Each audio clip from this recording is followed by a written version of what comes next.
आखिर कहाँ गए कर्ण के वो कवच कुंडल जिनके रहते हुए कर्ण को स्वयं ब्रह्मा भी नहीं मार सकते थे। ये कवच कुंडल कोई साधारण पहनने वाले गहने नहीं थे, बल्कि यह जन्म से ही कर्ण के शरीर से जुड़े हुए दिव्य रक्षक थे। कहते हैं कि यह आज भी किसी गुप्त स्थान पर सुरक्षित रखे हुए हैं और कलयुग के अंत में भगवान कल्कि इन्हें धारण करके पृथ्वी से पापियों का अंत करेंगे। और क्या आप जानते हैं कि महाभारत के युद्ध में एक बेहद बुजुर्ग योद्धा भी था, इतना बुजुर्ग कि उसकी आंखों की पलकों की त्वचा लटक गई थी, इसलिए वह पलकों पर पट्टी बांधकर युद्ध करता था। लेकिन इस बुढ़े के सामने पांडवों के बड़े बड़े योद्धा टिक नहीं पाते थे। जब वो हाथी पर सवार होकर युद्ध में उतरता था तो भीम जैसे बलशाली योद्धा भी उसे देखकर पीछे हट जाते थे। और क्या आप जरासंध के बारे में जानते हैं, जिसका जन्म 2 टुकड़ों में अलग अलग माताओं के गर्भ से हुआ था। इन दोनों टुकड़ों को जोड़कर ही जरासंध को बनाया गया था और भगवान कृष्ण ने जरासंध को 17 बार युद्ध में हराया, लेकिन फिर भी उसे मार नहीं पाए थे। जरासंध बाबा महाकाल को 100 राजाओं की बलि चढ़ाकर अमर होना चाहता था और 86 राजाओं को उसने बलि के लिए बंदी बनाकर रखा हुआ था। और क्या आप भगवान श्री कृष्ण की नारायणी सेना के बारे में जानते हैं, एक ऐसी भयानक सेना जिसे भगवान श्री कृष्ण के अलावा पूरे ब्रह्मांड में कोई नहीं हरा सकता था, क्योंकि इस सेना का हर एक योद्धा स्वयं भगवान नारायण का अंश माना जाता था।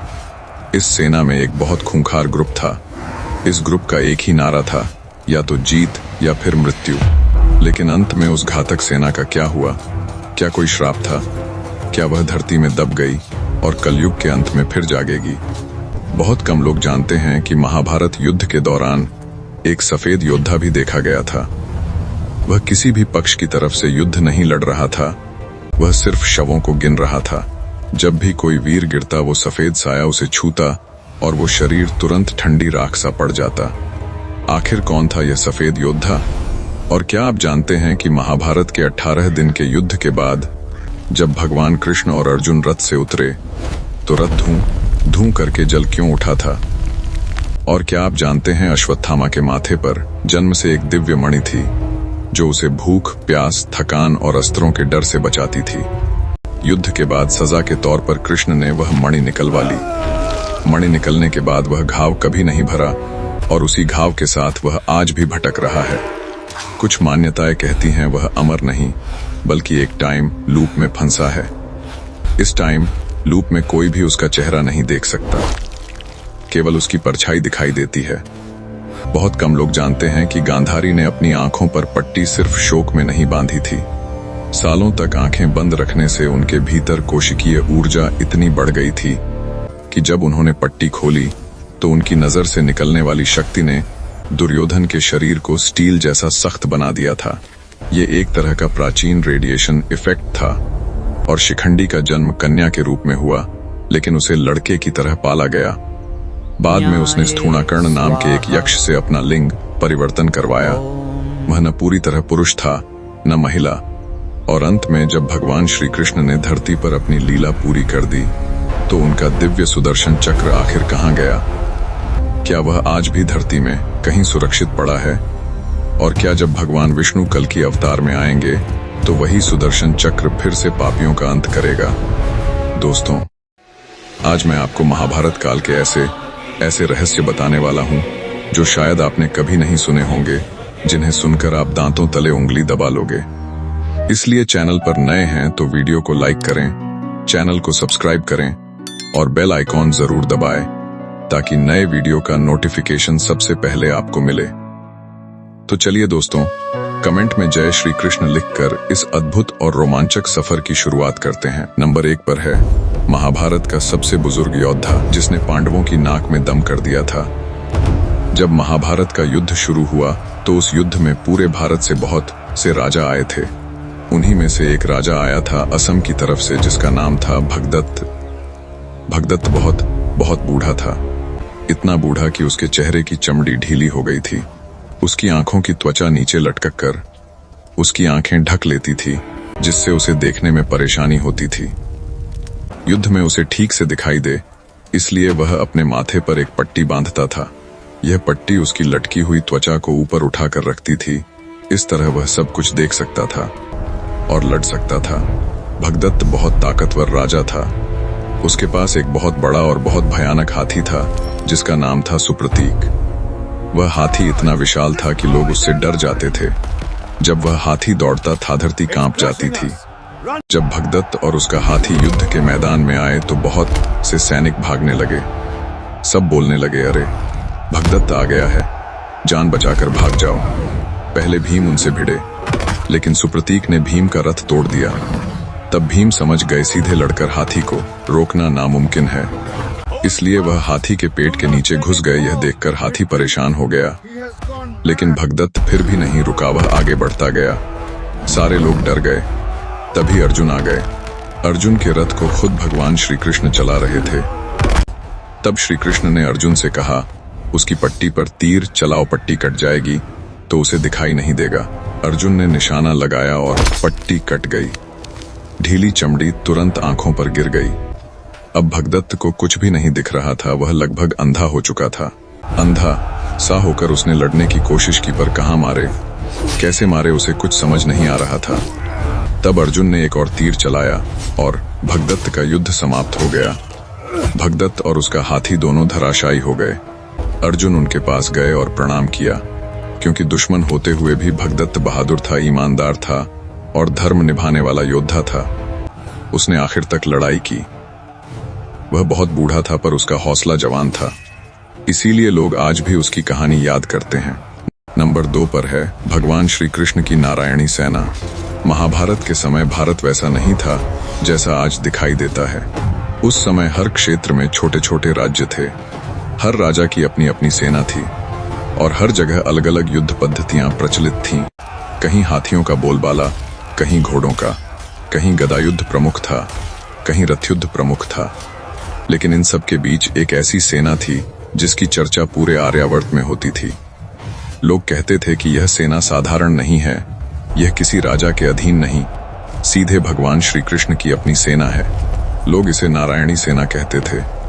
नाम सुनते ही मन में झंकार सी उठती थी कि जिस शक्ति के स्वामी स्वयं श्री कृष्ण हो वह कैसी होगी। नारायणी सेना का मतलब था नारायण की सेना। भगवान श्री कृष्ण को ही लोग नारायण कहते थे, इसलिए यह सेना मानो ईश्वर का हथियार थी। इस सेना में लगभग सभी यादव लोग थे, वे लोग जो द्वारका, सौराष्ट्र, मथुरा और आसपास के इलाकों में रहते थे। वे लोग मूल रूप से गाय पालन करने वाले लोग थे, लेकिन समय ने उन्हें योद्धा बना दिया। भगवान श्री कृष्ण और बलराम जी के मार्गदर्शन में उन्होंने बचपन से ही अपने शरीर को मजबूत करना सीखा, गदा चलाना सीखा, कुश्ती सीखी और साथ साथ युद्ध नीति भी सीखी। यादवों में गुस्सा तेज होता था, शरीर मजबूत होता था और दिमाग युद्ध के समय बहुत एकाग्र रहता था। वे संख्या में बहुत थे, पर उससे भी ज्यादा महत्वपूर्ण यह था कि वे अकेले लड़ सकते थे और टीम में भी। इसीलिए नारायणी सेना का नाम सुनते ही किसी भी पक्ष के सैनिक डर जाते थे। यह माना जाता था कि अगर युद्ध में नारायणी सेना उतर जाए तो उसके सामने कोई टिक नहीं सकता था। उनकी चाल तेज, उनका आक्रमण अचानक और उनकी शक्ति किसी बाढ़ की तरह बहने वाली होती थी। पर महाभारत में इस सेना के सामने एक ऐसा मोड़ आया जिसने पूरी कहानी उलट दी। युद्ध से पहले पांडव और कौरव दोनों को बड़े सहयोगियों की आवश्यकता थी। पांडव संख्या में कम थे, जबकि कौरवों के पास पहले से ही बहुत सेना थी। लेकिन दुर्योधन जानता था कि जब तक यादवों का साथ नहीं मिलेगा उसकी ताकत अधूरी है। पांडवों को भी पता था कि श्री कृष्ण का होना ही युद्ध में जीत की संभावना है, इसलिए दोनों श्री कृष्ण से मिलने द्वारका पहुंचे। दुर्योधन पहले पहुंचकर श्री कृष्ण के सिरहाने बैठ गया। वह मानता था कि जो पहले जाएगा पहला अधिकार उसका ही होगा। अर्जुन कुछ देर बाद पहुंचे थे, इसलिए श्री कृष्ण के चरणों के पास जाकर खड़े हो गए। जब भगवान श्री कृष्ण जागे तो उन्होंने सबसे पहले अर्जुन को देखा। अब सवाल यह उठा कि पहले किसकी सुनी जाए। तब भगवान श्री कृष्ण ने कहा, मैंने अर्जुन को पहले देखा है, इसलिए वह सबसे पहले चुनेगा। दुर्योधन गुस्से में था, पर नियम सुनकर चुपचाप खड़ा रहा। भगवान श्री कृष्ण ने कहा, तुम्हें दो में से कोई एक चुनना होगा, या तो मैं तुम्हारे साथ रहूंगा लेकिन हाथ में हथियार नहीं उठाऊंगा, या फिर मेरी नारायणी सेना तुम्हारे साथ जाएगी पर मैं विपरीत पक्ष में रहूंगा। यह सुनकर दुर्योधन मुस्कुराया। उसने सोचा अर्जुन तो मूर्खता करेगा, और वही हुआ। अर्जुन ने भगवान श्री कृष्ण को मांग लिया। अर्जुन को भगवान श्री कृष्ण की उपस्थिति किसी भी ताकत से ज्यादा महत्वपूर्ण लगी, और दुर्योधन ने खुशी खुशी नारायणी सेना ले ली। उसे लगा कृष्ण की निहत्थी सलाह से क्या होगा, जीत तो सैनिक दिलाते हैं। ऐसे में नारायणी सेना कौरवों की ओर से लड़ने लगी। यह सबसे बड़ा विचित्र प्रसंग था। भगवान की अपनी सेना भगवान के विरुद्ध खड़ी थी। सैनिकों के मन में क्या भावनाएं चल रही होंगी। वे कृष्ण को भी मानते थे और अपने कबीले की परंपरा को भी, लेकिन सैनिकों का नियम था जहां नेतृत्व भेजे वहीं जाना है। एक सैनिक को भगवान नहीं आदेश मानना पड़ता है, इसलिए वे कौरव सेना में शामिल हो गए। युद्ध शुरू हुआ। नारायणी सेना के लिए यह पहली परीक्षा नहीं थी। वे पहले भी कृष्ण के साथ मगध, नरकासुर और असंख्य राक्षसों को कुचल चुके थे। इतने अनुभव के सामने साधारण सैनिक क्या मायने रखते। पर युद्ध सिर्फ ताकत नहीं, बुद्धि और आध्यात्मिक दृष्टि भी मांगता है। अर्जुन के साथ स्वयं श्री कृष्ण थे। श्री कृष्ण की उपस्थिति अकेले एक सेना के बराबर थी। उनके पास युद्ध को बदलने की क्षमता थी। नारायणी सेना का मनोबल अपने स्वामी से दूर रहकर टूटता गया, चाहे सैनिक यह समझ न पाए हों। लड़ाई के दौरान नारायणी सेना ने अभिमन्यु, अर्जुन और सात्यकी के खिलाफ कई बार मोर्चा लिया। सात्यकी भी यादव थे, पर वे पांडवों की ओर से लड़ रहे थे। इसका अर्थ यह था कि यादव यादवों से ही भिड़ गए। यह भविष्य के विनाश का संकेत था। सात्यकी ने नारायणी सेना के बड़े हिस्से नष्ट कर दिए। अर्जुन ने भी दिव्य अस्त्रों से उनकी भारी संख्या खत्म कर दी। नारायणी सेना हौसले में मजबूत थी, पर धीरे धीरे टूट रही थी। युद्ध की समाप्ति पर नारायणी सेना लगभग नष्ट हो चुकी थी। दुर्योधन की सेना बहुत थी, पर उसके सबसे भरोसेमंद अनमोल योद्धा खत्म हो चुके थे। युद्ध पूरा हुआ, पांडव जीते, कौरव परास्त हुए। नारायणी सेना के नाम पर बस गिनी चुनी सांसें बची थीं। उनमें कृतवर्मा जैसे योद्धा जीवित थे। वे द्वारका लौट गए। फिर समय बीत गया करीब 36 वर्ष। सब शांत था, पर नशा, घमंड, अज्ञान कभी शांत नहीं होता। एक दिन यादव प्रभास क्षेत्र में तीर्थ करने गए। वहां मदिरा पीने लगे। बातों बातों में पुरानी दुश्मनी जागी। सात्यकी ने कृतवर्मा को ताना दिया कि तुमने सोते हुए योद्धाओं पर वार किया। कृतवर्मा ने जवाब दिया कि तुमने भी भूरिश्रवा को ध्यान की अवस्था में मारा था। जुबान आग है, चिंगारी भड़क उठी, तलवारें निकल आईं। सात्यकी ने कृतवर्मा का सिर काट दिया। कृतवर्मा के समर्थक सात्यकी पर टूट पड़े। युद्ध छिड़ गया, पर अब किसी के पास रथ, हाथी या अस्त्र शस्त्र नहीं थे। नारायणी सेना के बचे खुचे लोग भी आपस में मरने लगे। द्वारका की धरती लाल हो गई। वह सेना जो कभी सर्वश्रेष्ठ थी, एक भी सैनिक नहीं बचा। भगवान श्री कृष्ण शांत बैठे सब देखते रहे। वह जानते थे पृथ्वी का भार हल्का हुआ। उनके जाने का समय आ रहा था। कुछ समय बाद उन्होंने भी अपना शरीर त्याग दिया, और इस तरह यादव वंश, नारायणी सेना और वह पूरी विरासत धरती से गायब हो गई। नंबर 3, आखिर कर्ण के पास कवच कुंडल कैसे आए, और अभी यह कवच कुंडल कहाँ है? कर्ण का जन्म होना एक बहुत ही बड़ा चमत्कार था। बहुत समय पहले की बात है। माता कुंती राजा कुंतीभोज के आश्रम में रहा करती थीं। एक बार वहां दुर्वासा ऋषि अतिथि के रूप में पधारते हैं। दुर्वासा ऋषि का स्वभाव बहुत क्रोधी माना जाता था, लेकिन कुंती ने पूरे विनम्रता और समर्पण से उनकी सेवा की। उनकी सेवा से प्रसन्न होकर दुर्वासा ऋषि ने माता कुंती को एक विशेष मंत्र दिया। यह एक ऐसा मंत्र था कि जिसे पढ़कर माता कुंती जिस भी देवता का आवाहन करेंगी, वह तुरंत प्रकट हो जाएगा और उन्हें संतान प्रदान करेगा। तब कुंती बहुत युवा थीं। उनके मन में कुतूहल और जिज्ञासा हुई, क्या सचमुच देवता आएंगे या यह केवल आशीष है? एक दिन सूर्योदय देखते हुए उन्होंने सूर्य देव का स्मरण किया और मंत्र पढ़ दिया। मंत्र के प्रभाव से सूर्य देव प्रत्यक्ष रूप से प्रकट हुए और उन्होंने कुंती को सूर्य के समान तेज वाला एक पुत्र प्रदान किया। उस बालक का नाम था कर्ण, जिसके सीने पर एक चमकदार कवच था जो त्वचा की सतह पर ही सुरक्षा की तरह चिपका हुआ था। यह सामान्य धातु का कवच नहीं था, यह शरीर का हिस्सा था। जैसे चमड़ी, जैसे नाखून, जैसे दांत, वैसे ही कर्ण के शरीर पर कवच उगा हुआ था। उसके कानों में स्वर्णिम कुंडल थे जो कोई साधारण सोना नहीं, बल्कि अमृत, ऊर्जा का प्रतीक थे। लेकिन कुंती अविवाहित थीं, इसलिए लोक लज्जा के डर से उन्होंने उस बालक को टोकरी में रखा, आशीर्वाद दिया और रोते हुए नदी में प्रवाहित कर दिया।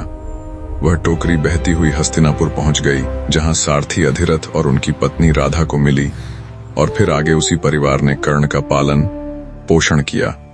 कर्ण के शरीर पर जो कवच था वह किसी लोहार के हथौड़े से नहीं बना था।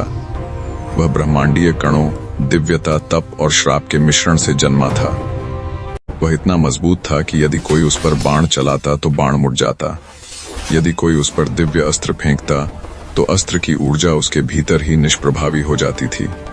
महाभारत के कवियों ने लिखा था, जब तक कर्ण के पास कवच और कुंडल हैं उसे कोई नहीं मार सकता। लेकिन कवच कुंडल की यह सुरक्षा अचानक पैदा नहीं हुई थी।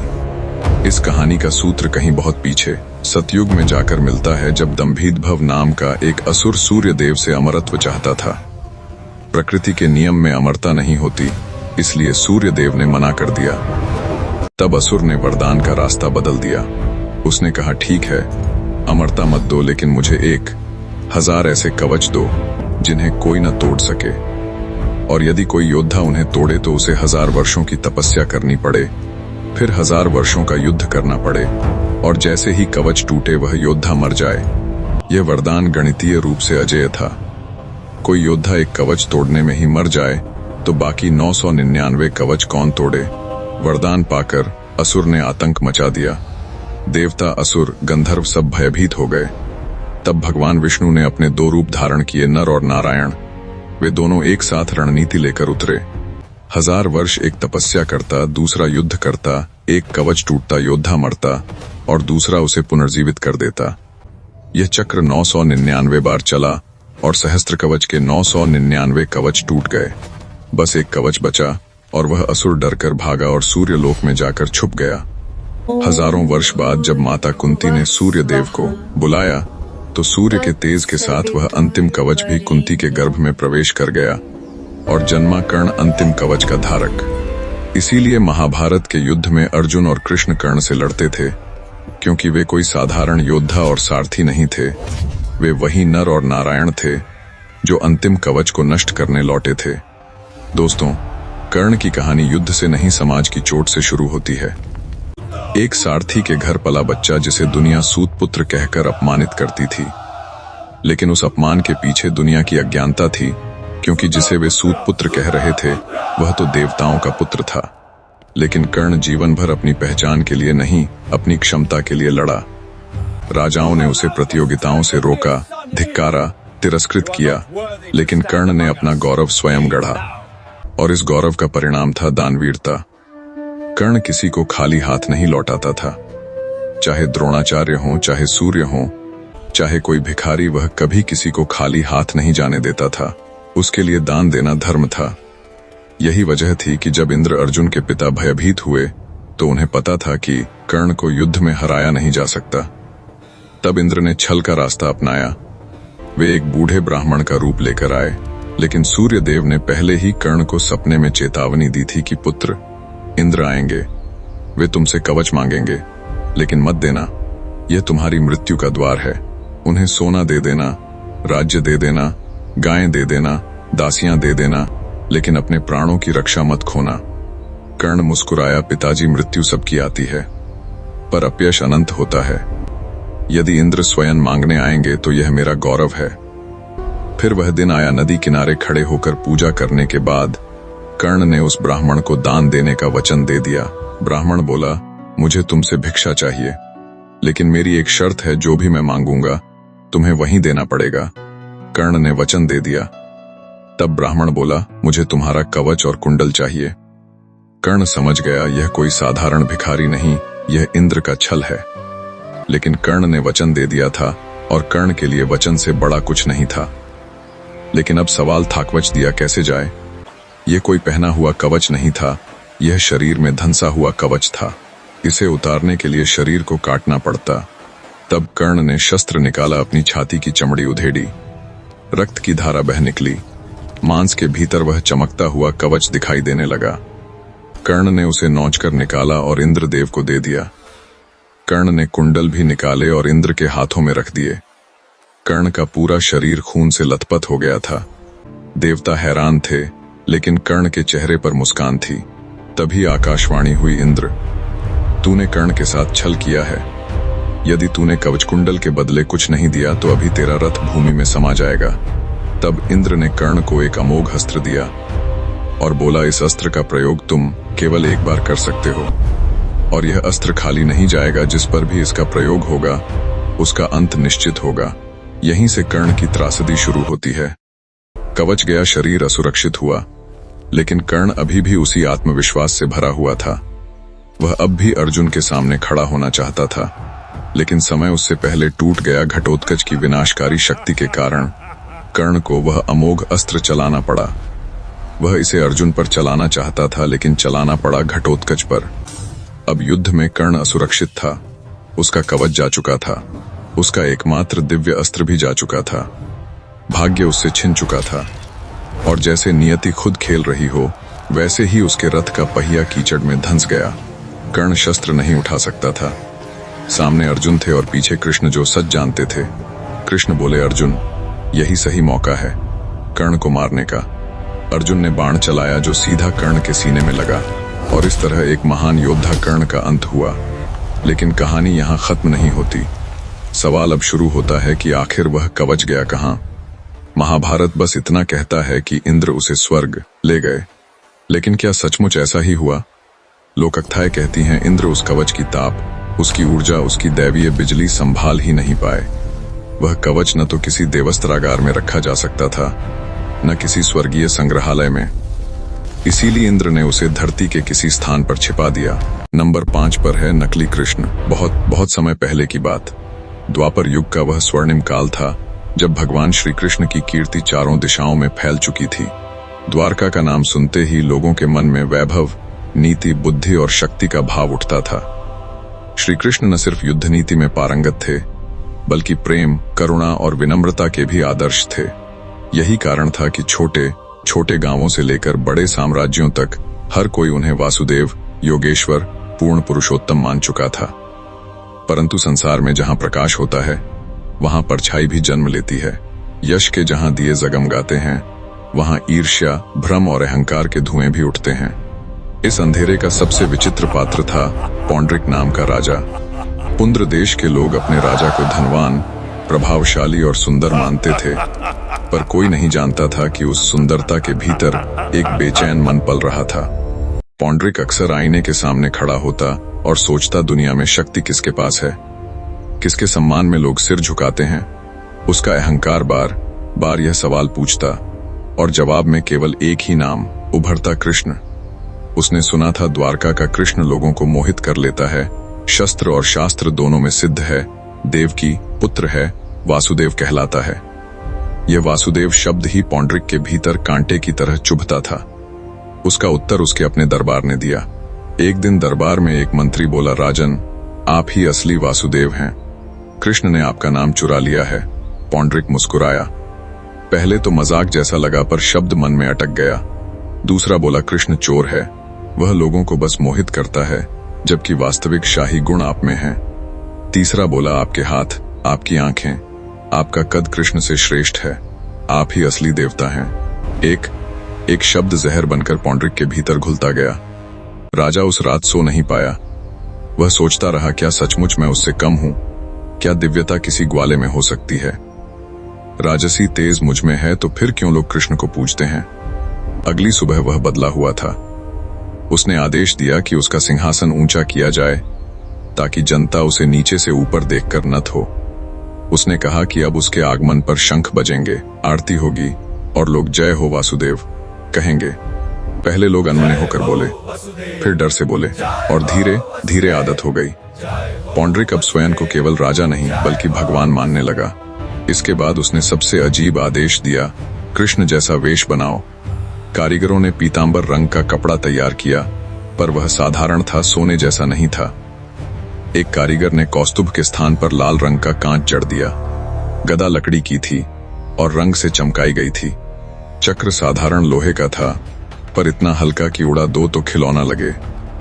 जब राजा इन वस्तुओं को धारण करके आया तो पूरा दरबार समझ गया यह बहुत हास्यास्पद था, परंतु कोई हंसा नहीं, क्योंकि डर किसी भी हंसी का गला घोंट देता है।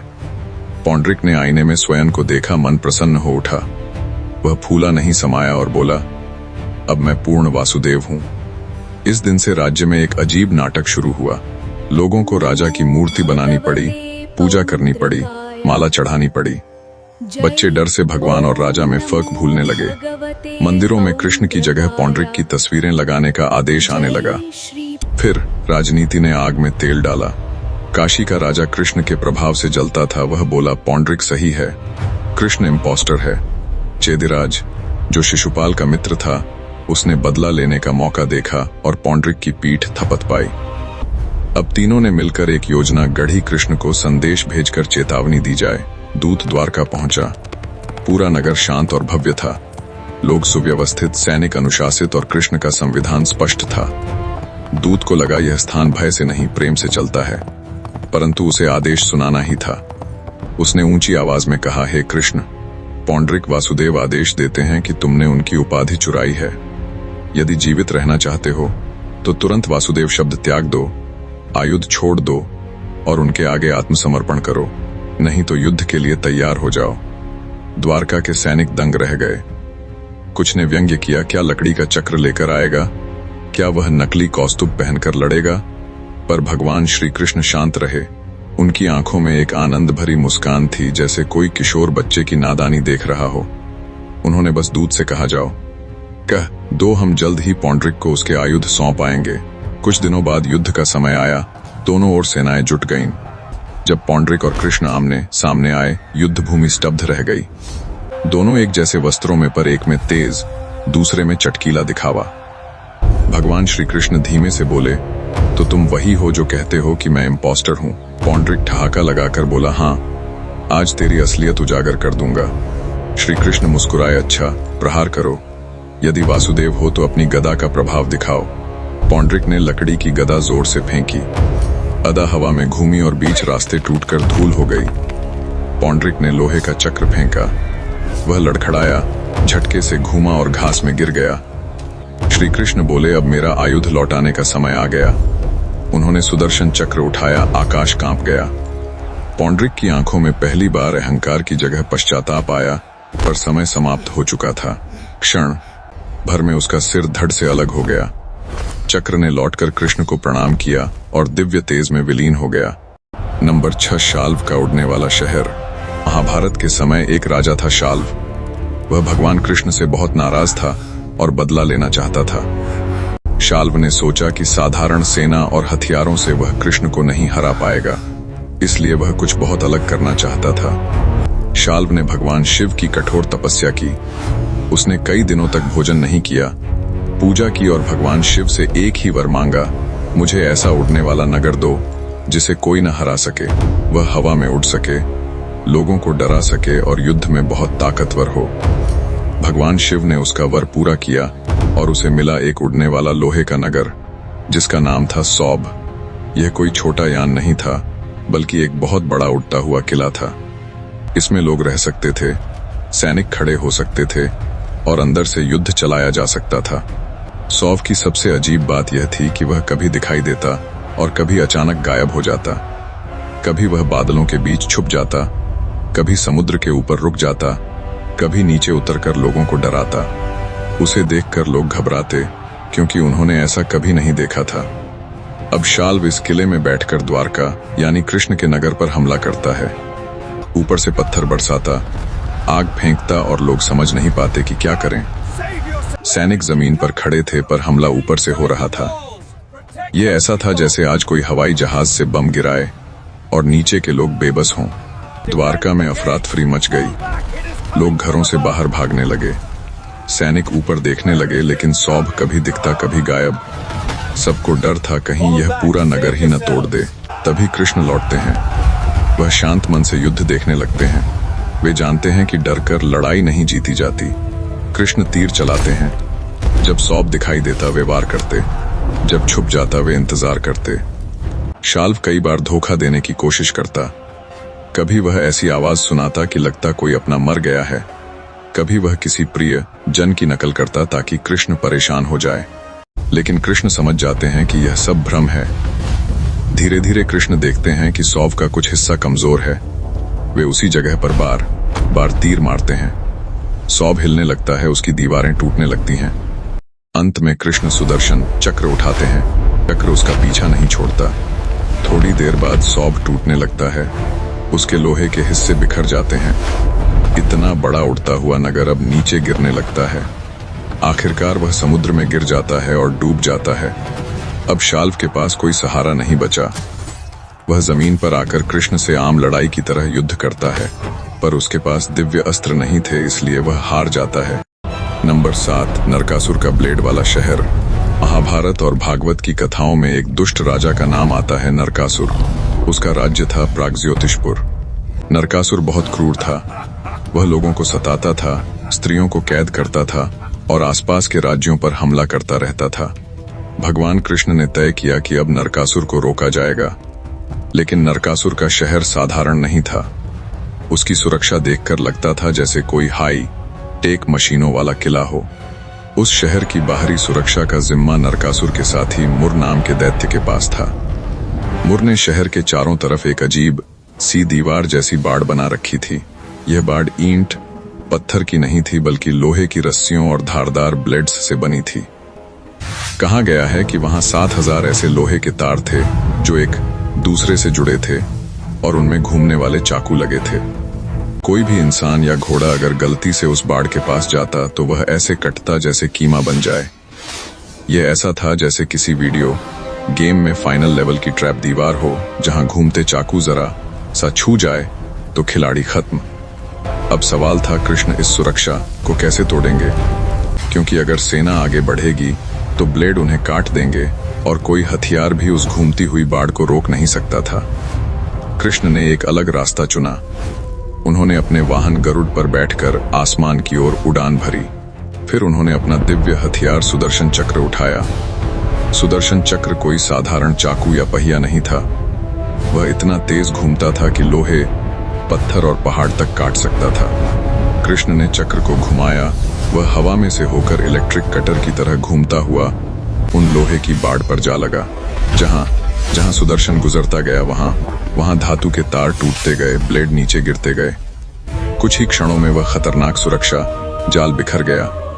अब कृष्ण की सेना बेखौफ आगे बढ़ सकी। इसके बाद कृष्ण ने मुर नाम के दैत्य को युद्ध में मार दिया। मुर के मारे जाने के कारण कृष्ण को एक उपाधि मिली, मुरारी, यानी मुर को मारने वाला। सुरक्षा दीवार टूटने के बाद कृष्ण ने नरकासुर के किले में प्रवेश किया। वहां उन्होंने कई स्त्रियों को आजाद करवाया, जिसमें 16 स्त्रियां भी बताई जाती हैं। कृष्ण ने नरकासुर का अंत किया और उसके अत्याचार का भी अंत हो गया। नंबर 8, मैदानव की होलोग्राफिक टेक्नोलॉजी। महाभारत में जब पांडवों को अपना राज्य मिला तो उन्होंने एक बहुत खूबसूरत राजधानी बसाई, इंद्रप्रस्थ। यह जगह साधारण नहीं थी। इसका निर्माण एक असुर आर्किटेक्ट ने किया था, जिसका नाम था मैदानव। मैदानव जादू, भ्रम और खास तरह की कला में माहिर था। वह ऐसा महल बना सकता था जो लोगों को धोखा दे दे। इंद्रप्रस्थ के महल में उसने फर्श को ऐसा बनाया था कि देखने में वह पानी की झील जैसा लगे।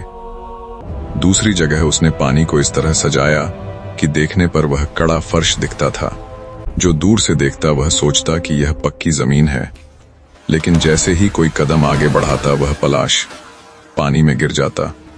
इसे हम आज के समय में ऑप्टिकल इल्यूजन कह सकते हैं, यानी आंखों को धोखा देना। आज हम होलोग्राम, 3D इमेज या वर्चुअल रियलिटी देखते हैं, पर पांडवों के महल में ऐसा भ्रम बिना किसी मशीन के बना दिया गया था।